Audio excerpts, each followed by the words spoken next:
नमस्कार दोस्तों, मेरा नाम है रजत पॉल और यहाँ पे हम लोग जानेंगे गारो लेबर कॉर्प्स की कहानी। गारो लेबर कॉर्प्स मेघालय से लेकर फ्रांस तक की वर्ल्ड वॉर वन की कहानी। एक ऐसी बैटेलियन, एक ऐसी आर्मी यूनिट जो वर्ल्ड वॉर वन में मेघालय से फ्रांस की ओर निकली थी और कभी घूम के नहीं आई। तो कौन थे वो ऐसे सोल्जर्स जिन्होंने वर्ल्ड वॉर वन में गारो लेबर कॉर्प्स से अपने देश की मिट्टियों को छोड़ के फ्रांस की ओर निकल गए और कभी लौट के वापस नहीं आए। हम लोग जानेंगे यहाँ पे बहुत ही इंपॉर्टेंट एक कहानी। सो चलिए इस वीडियो को स्टार्ट करते हैं। हर साल 16 जुलाई को मेघालय के जो गारो हिल्स रीजन है वहाँ पे गारो लेबर कॉर्प्स डे ऑब्जर्व किया जाता है और उन शहीदों को और उन शहीद सोल्जर्स को श्रद्धांजलि दिया जाता है। उनकी यादों में उस दिन को कमेमोरेशन के रूप में ऑनर किया जाता है उन सभी को। आप लोग को पता ही होना चाहिए, मेघालय में जो 3 सबसे बड़ी जनजातियाँ लोग हैं वो है गारो, खासी और जयंतिया। यहाँ पे हम लोग जो बात कर रहे हैं वो गारो लोगों के बारे में बात कर रहे हैं।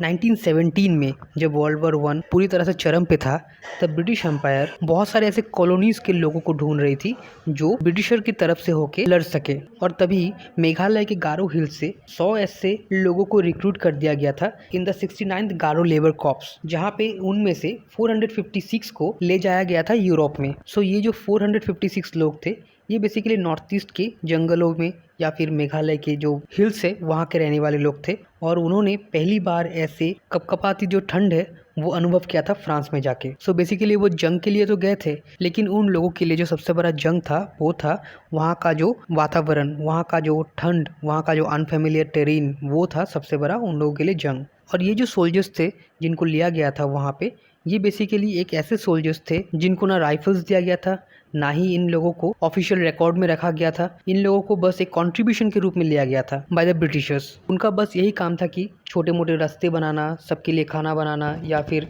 छोटे मोटे आर्टिलरी का मूवमेंट देखना, सप्लाई चेन्स को अच्छे से हैंडल करना, बस यही था।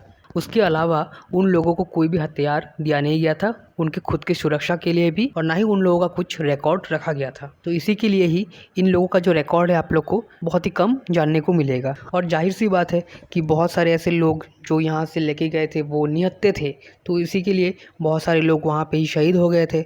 और डाटा के हिसाब से 456 जो टोटल यहाँ से लोग लेके गए थे ब्रिटिशर्स, वहाँ से सिर्फ 120 सर्वाइव किए और घर में वापस आ सके। तो वो लोग जब घर में आए थे तब तारीख था जुलाई 16, 1918, और इसीलिए उसी डेट को श्रद्धांजलि के रूप में जो लोग घर में वापस नहीं आ सके और जो लोग घर वापस आ गए, सबको याद के रूप में Garo labour corps day observe किया जाता है, सबको श्रद्धांजलि देने के रूप में as a mark of respect. और जो वीर जवान जो शहीद हो गए थे तो उन्हीं की यादों के रूप में एक मेमोरियल बनाया गया है तूरा में।